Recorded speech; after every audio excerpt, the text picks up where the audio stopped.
Welcome. I'm Vince Poscente, your host. Today we'll learn about the Olympic Games from a societal and economic point of view. Today we dive into the current state of the Olympics through the lens of financial and strategic dynamics shaping the Games. We'll explore how the pursuit of excellence, international understanding, and fair play continue to guide the Olympics as they introduce new sports, unlock fresh revenue streams, and strengthen their brand. We'll also tackle gender equity and the challenge of declining viewership. Despite these obstacles, the Paris Olympics were a remarkable success, offering valuable insights for the future of the Games. Dr. Johan Rewilak, an assistant professor in sport management at the University of South Carolina, specializing in sports, economics, and finance. He has conducted research into both the economic impact and country performance at the Olympic Games. Dr. Tarlan Chahardovali is an assistant professor in the Department of Sport and Entertainment Management at the University of South Carolina. Her research focuses on the intersection of gender, sports, and economics, with a particular emphasis on gender equity in sports. Dr. Jules Boykoff is a professor of political science at Pacific University. He's the author of 6 books, including Power Games, A Political History of the Olympics, which explores the complex intersections of politics and the Olympic movement. To all three of you, welcome. And Jules, let's start with you, and let's discuss a bit about how the increased security and political divisions of the Olympics, especially in Paris 2024 Games, affected the shaping of the future of the Games. That's a great place to start. You know, the Olympics are this incredibly audacious escapade that brings together the world's greatest athletes. And it's the goal of the local host city and country to keep those athletes, as well as the coaches and the media and the tourists, safe. And so what we've seen over the years is this dynamic develop, whereby essentially the local and national police forces use the Olympics like their own private cash machine to get all the special weapons and laws that would be very difficult to get during normal political times. Now, of course, this makes sense. They want to protect the Olympic spectacle and keep everybody safe. And everybody knows that there is an unfortunate history of terrorism when it comes to the Olympics, whether it was 1972 in Munich, 1996 in Atlanta. But what we've seen is that a lot of times that security architecture that's built up is not necessarily used only to stop terrorism, but it's also used against people expressing their political dissent, peaceful political dissent. And in Paris, we saw exactly that. Ahead of the Olympics, the French National Assembly passed a law that made it legal to use algorithmic video surveillance, AI-powered video surveillance. Now, that was supposed to sunset in March 2025, but we'll have to keep a close eye on that, Vince, as to whether that happens. So it's not necessarily a Paris thing. It was also a Rio de Janeiro thing.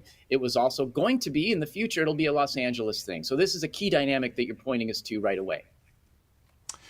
Let's switch gears here, Johan. During the Paris Olympics, the time zone differences made it harder to keep viewers engaged around the world.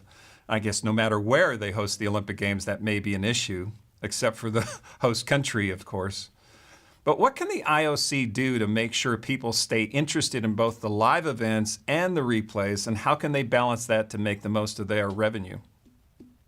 Well, one thing I will mention, Vince, is that actually I thought the Olympics did a very good job with the recorded content. I myself was very keen on watching it on a time zone of -6 hours from Paris, and I managed to keep up to date and keep the surprise and suspense going by avoiding of normal media channels. That was really helpful for me, and I enjoyed the 100 meters as a real run through, as opposed to knowing beforehand, and even though I watched it several hours after the event had taken place. Moving on to that point about the time differences and how they can keep people entertained, well, obviously with rotating hosts, there is always a chance for a nation or a city within that nation to host the Olympic Games. We've noticed it's going to LA, which is going to be -8 hours of GMT, and then there's also going to be the games in Australia, which are going to be +10 hours from Greenwich Mean Time. So we do have that naturally revolving aspect, allowing fans and entertainers to keep hold of the games. One thing that is also really quite apparent recently is that you have superstars, and with engaged social media aspects, people like Simone Biles showing a snippet about what she's doing. And that's also allowing fans to experience the games in different ways than they had, say, 20, 30 years ago. Keeping consumers entertained, clearly one thing is that we do want these superstars around. I look at the Olympic Games 8 years ago with Usain Bolt, 12 years ago with Usain Bolt. He was Mr. Olympian, and he captivated a lot of audiences. Maybe not as many American sprinters who were looking at his wake most of the time, but he definitely brought the world together. And I look at gymnastics in particular and look at Simone Biles' history. She's definitely bringing people together.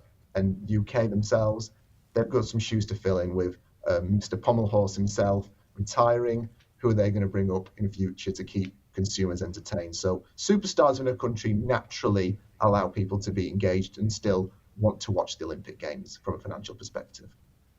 Yeah, it's always been a thing with the drama in the Olympic Games. And I'll move over here to Tarlan. The Paris Olympics marked the first games to feature an equal number of medals for men and women. And going back to the mid-'80s, I distinctly remember gender equity being an issue, saying, hey, this is unacceptable. And here we are 30, 40 years later, and we've made that kind of progress. Despite that progress, there remains a significant disparity in gender equity across different countries. Now, what are the key obstacles to preventing true gender equity globally, and what can the IOC do to address these imbalances? Yes, Vince, the Olympic Games and the competitive sporting landscape have come a long way in terms of gender equity. The first time women athletes participated in the Olympics was in 1900, also in Paris. That year, women were represented at about only 2.2% of all participants. By the London 2012 Olympics, that number had risen to 44%. The London 2012 was described as the women's game because it was the first time that every country taking part in the games had at least one female athlete in their teams. And as you mentioned, Paris 2024, they have really utilized this full gender parity narrative as part of their branding. But a lot of issues in terms of gender equity persist. The most important one, in my view, being economic disparities. There is persisting fewer financial support and sponsorship for women athletes. There's persisting gender gaps between male and female athletes, especially in sports where the commercial revenue and sponsorship and media attention is higher for men. Media representation and coverage has improved immensely, but it's not where it needs to be. It takes a while for change to arrive across the finish line, if you will. So here we are, trying to make it better. So, Johan, you've mentioned something that caught my attention when we were talking offline about the IOC giving away their baby to the host city. And was so fascinating because I was living in Calgary during the Calgary Olympics, involved with the local OCO, they called it, the Olympic Committee, the organizing committee. And OCO kept saying, well, this is our baby. And the IOC is going, well, we just gave away our baby. So it's such a great metaphor in terms of that's their brand, the IOC's brand, and they trust this host community, this host city with that brand. So how does that affect the Olympic finances and reputation? And what can the IOC do to keep more control of their brand while still giving the host cities the freedom to organize their games? That's a very nice way to put things through. So I always look at it as the IOC hands over their child to the host city for a couple of weeks and then expect it to return that child really fine, healthy, in a better place than it was provided. So it's almost myself as a parent saying to somebody, look after my child. I don't expect it to come back with any bumps or scrapes. And of course, when you're babysitting a child, and particularly a young baby or someone that's very fragile, you need to spend a lot of money for that. So the finances are obviously very expensive.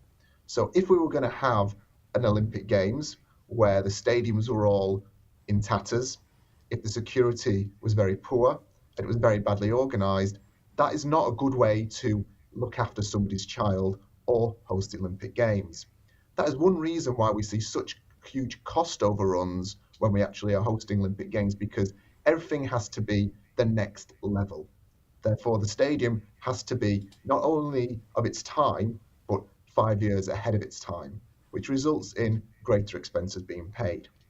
When we're looking at in terms of sharing these revenues and resources from the Olympic Games, what normally typically happens is the Olympics have their global partners, and these have been established for decades. I look at Visa and Coca-Cola as an example. The host country can use or search for some revenue themselves by establishing local partnerships with those sponsors.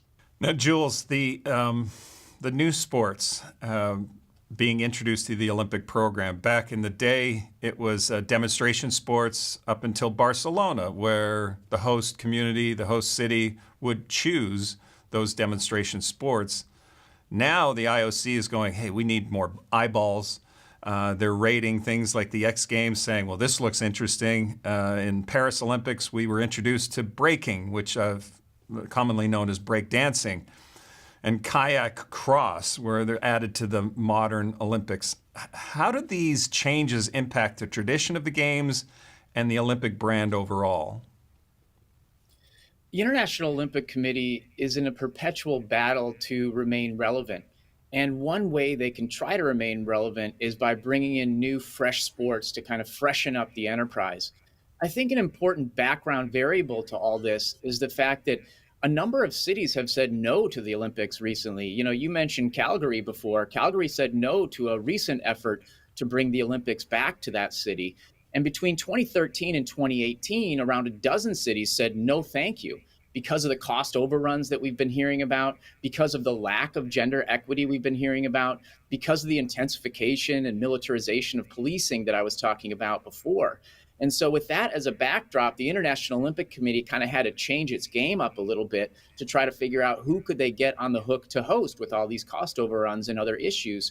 And one of the ways, although not necessarily a major way, but one of the ways is by freshening up the sports. And that's why you see these new sports like breakdancing. I mean, there's a certain fuddy-duddy factor to the Olympics, if you will. Like, there's older people that tend to watch the Olympics and get into it. So the International Olympic Committee sort of faced a quandary, like, how do we get these younger people involved? And by bringing in some of these sports, breakdancing, for example, they brought surfing in for the Olympics as well, 3-on-3 basketball. The basic idea is, how can we bolster our market? I mean, let's not forget that the Olympics are definitely a massive festival of sports, but they're also an enormous capitalistic enterprise. Tarlan, now your research delves into the barriers facing women athletes across different sports. Now, with the growing visibility of women athletes from countries like Saudi Arabia and the inclusion of female athletes in traditionally male-dominated sports like boxing, what do you see as the next big breakthrough for gender equity in the Olympics, particularly for athletes from underrepresented regions? I think a lot of these highly advertised or highlighted markers that we see are basically just tokenism. We are seeing more women participating in the games. The Paris 2024 really relied on that type of branding to say that, you know, they are the first Olympic where there is equal medal opportunities for female and male athletes. But I think we need women in positions of power. Women are still underrepresented in positions of power. The IOC set a goal for 30% female representation in decision making by 2020, and in Europe, which a lot of people would think is one of the most progressive regions of the world in terms of gender equity, women only account for about 22% of executive board members across the 50 national Olympic committees. I want to see equitable resources beyond representation. I want to see more women in coaching, officiating, and technical roles. I think, again, data from Tokyo 2020 or 2021, as you Will, Olympics, women made up about 13% of coaches and technical roles across the games. I want to see a women, as you mentioned, represented in male-dominated sports like Greco-Roman. Women still cannot compete in that sport.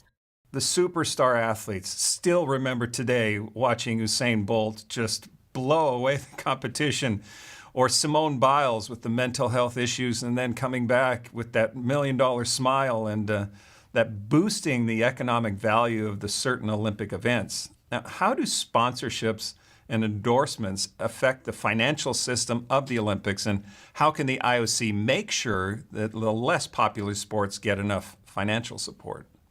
Well, one thing to mention with the Olympic Games in particular, there is a specific brand there. There's fair play. There's obviously a great emphasis on gender equity coming up now. They're also trying to pronounce how sustainable the Games are.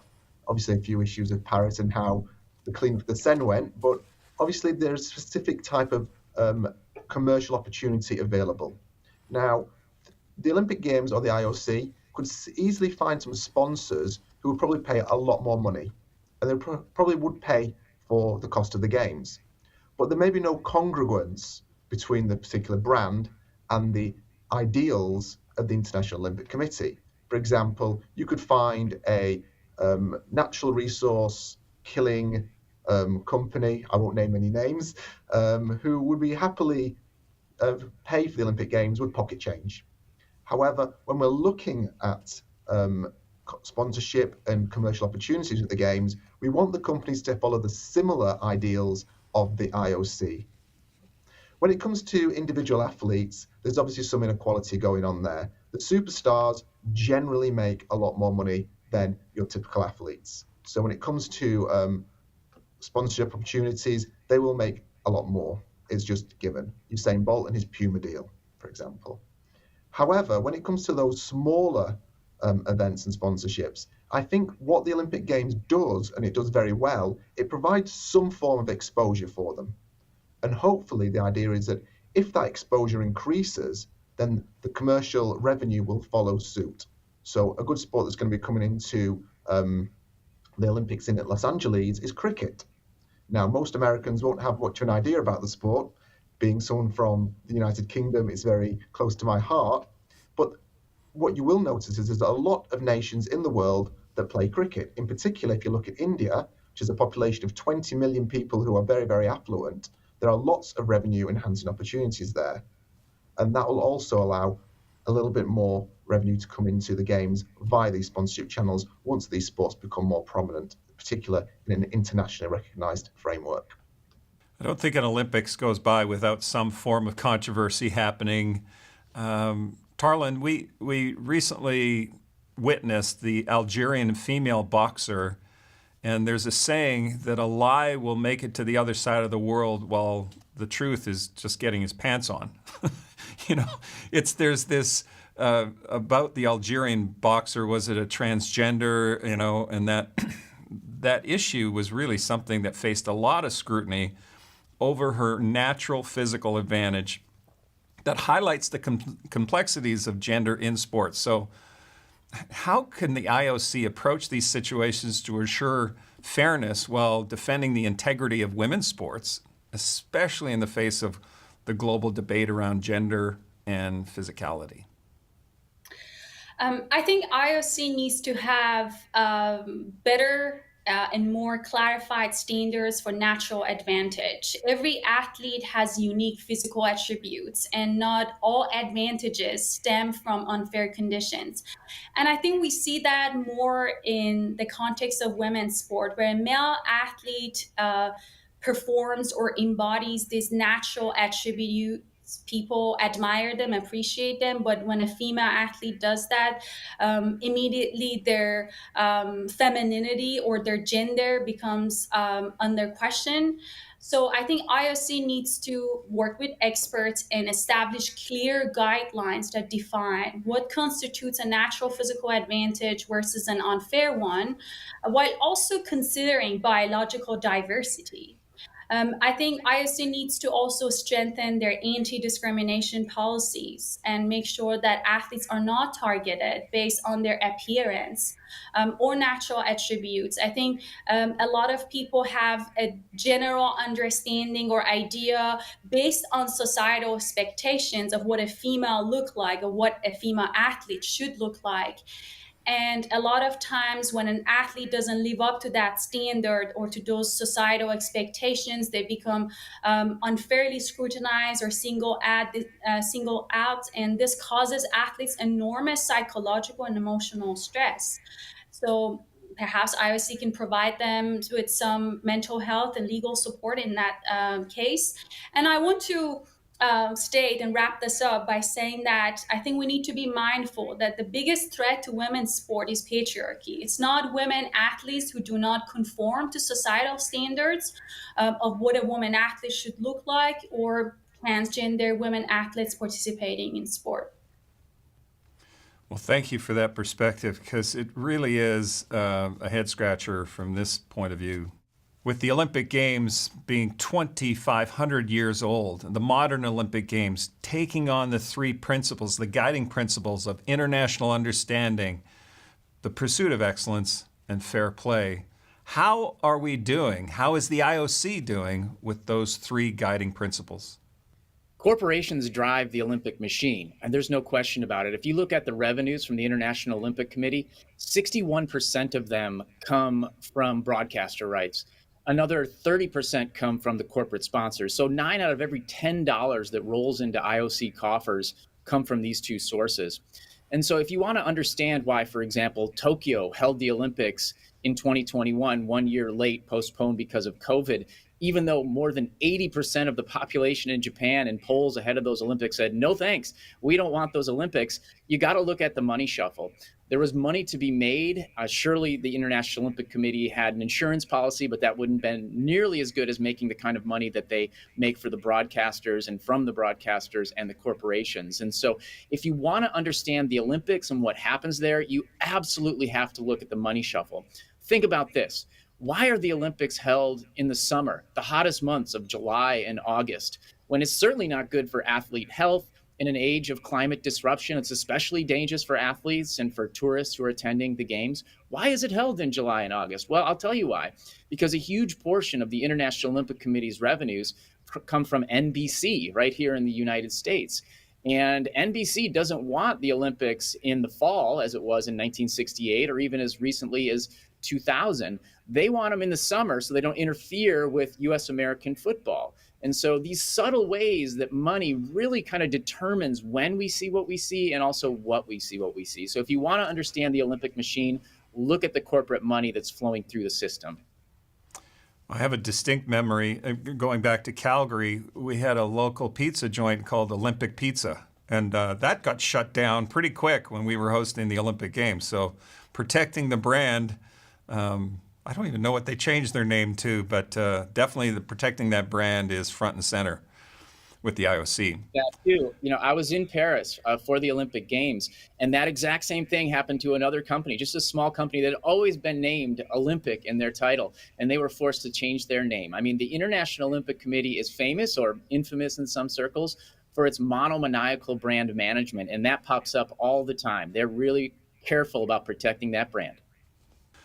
Johan, many potential host cities are now pushing back due to the huge costs that we mentioned earlier, and that pushback is of concern. So how do the economic effects of the Olympics, like displacement and substitution, play out during the Games, and what can be done to ensure that local communities benefit rather than just facing the burdens?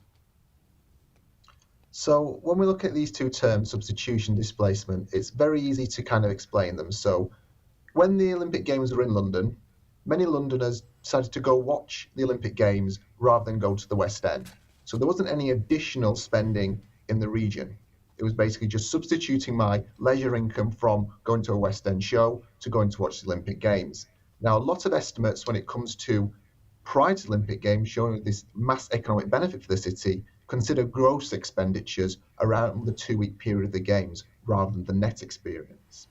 Now, similarly, if you look at Paris 2024, There are also displacement effects. My family and I were very big Disney fans, and we did consider a Disneyland Paris holiday, but we definitely weren't going in 2024, given the Olympic Games were going ahead there. As a result, we see some displacement spending.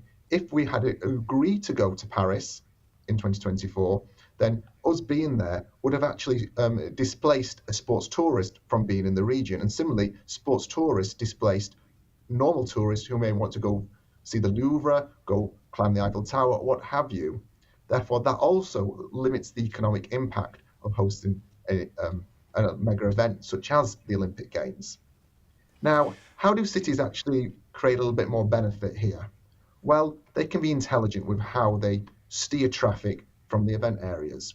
So, for example, why don't they try and have routeways or drop-off zones in certain areas of the city or the town, which will maximize economic impact? They can do that.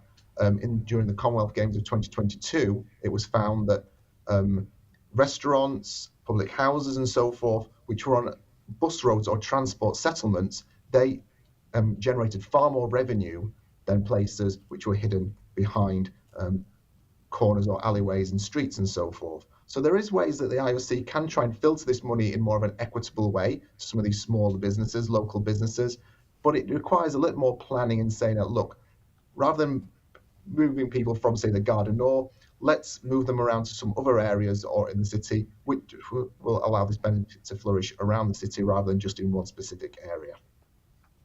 Well, thank you, all three of you, for your expertise. You've spent your lives on this topic of the Olympic Games and the impact that it has on our society, the economic pieces as well, the financial strategies and the new opportunities, the critical issues shaping the future of the Games.